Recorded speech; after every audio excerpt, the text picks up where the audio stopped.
Hi, here with Brock from 36 Crazyfists. How you doing? Great, thank you. Did you enjoy the set yesterday? Because I really did. Yeah, it was awesome.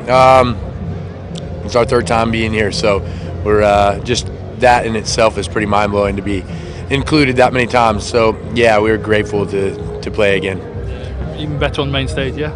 Yeah, the main stage, only gripe I have is that the people are so far away from the stage. I don't really see why that's so necessary, but yeah, man, it's awesome. I mean, main stage is another thing, you know, when you're a kid, I think you dream of 30, 40,000 people with their horns in the air, you know, and we got that yesterday, so that was pretty epic. Of course, you get more room to move around on a bigger stage, don't you? Yeah, definitely. More room to get winded. Yeah. I like the line said, I'm gorgeous. Some girl was yelling at me. I thought I was being funny, but it probably sounded pompous. I don't know. Well, your new album's out now, The Tide and Its Takers. I've listened to it. I think it's really awesome. Thank you. Do you think you're sort of less constrained now? You're with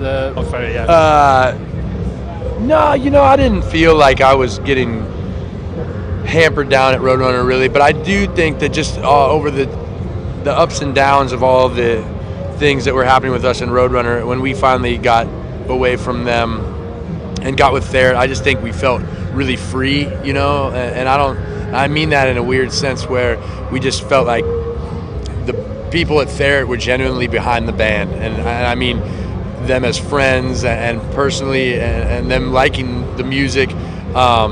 I just felt that from them, and I hadn't felt that for a while at the Roadrunner US side of things.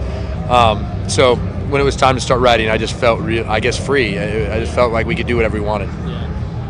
You had a US tour recently. It was fairly jinxed with buses catching fire and things like that. Yeah. What was going through your mind when all that was happening? You know, it was standard, par for the course, 36 Crazyfists luck. You know, yeah, it was a up and down ride in the beginning, but you know, the weird thing about it was one of the best tours we ever were on as far as our shows. The shows were just going over really well, and we were with bands that when I first heard the lineup, I was like, this is weird. You know, Napalm Death and us, how does that work? Yeah. But really, it did work. It was awesome, and we became great friends with them, and the crowds were real great. So it had a lot of bad luck on the vehicle and the broken bone side of things, but the show-wise, it was great. Well, in the past, you've sort of been labelled with the emo-type bands and things like that. I mean, do you think now that you're pulling away from that side of things, that it makes you less constricting? You know, I really don't worry about those things too much at all. I mean, I think that there's always going to be somebody coming up with a new tag for our band next week. So, you know, obviously we tiptoe in a few different genres, I guess, from the rock, metal, screamo world, whatever. But, you know, the lyrics are definitely about emotion, and so if we're emo in that sense, I guess we are. And who do you admire most yourself, musically wise? Well, I mean, I have my influences, you know. The reason I play music is because of Metallica. You know, when I first heard them, I wanted to be James Hetfield immediately, you know, and I'd play in front of the mirror with a hockey stick and think I was Hetfield and had a sweet mullet. But yeah, I mean, I look up to him and guys like Henry Rollins, and you know, just obviously, you know, we were influenced by a lot of the Bay Area bands, which was big in the late 80s and 90s. I think those were our favorite bands. If we were to be asked collectively as a band, those were the things we kind of grew up on. And what's the Alaska metal scene like? It's excellent, man. It's real young and always moving forward, I think. I think there's a lot of cool young bands up there, and the scene is very loyally supported by the locals, and it's always been real nice to us, for sure. And what's the best time you think you've had on tour to date? Oh, boy.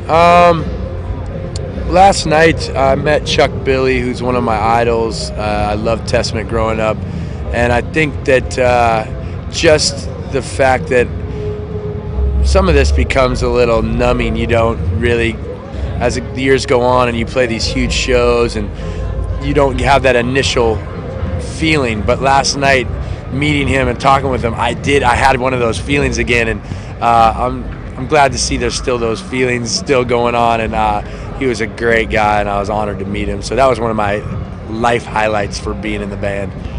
And be honest with this one, do you ever get fed up of doing these interviews?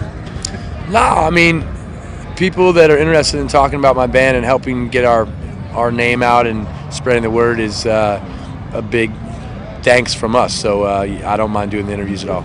Okay, and one last thing, we've had a request. We were walking around yesterday actually, and we met a few of your fans and talking to the crowd and what have you. And Agnes from Peterborough says she loves you, and what do you think to that? Could you say a message to her, because she said you'd never do it? Agnes, I love you back. That's a nice thing for you to say. Thanks a lot. Brilliant. Thanks a lot. We wait on this guy to be, but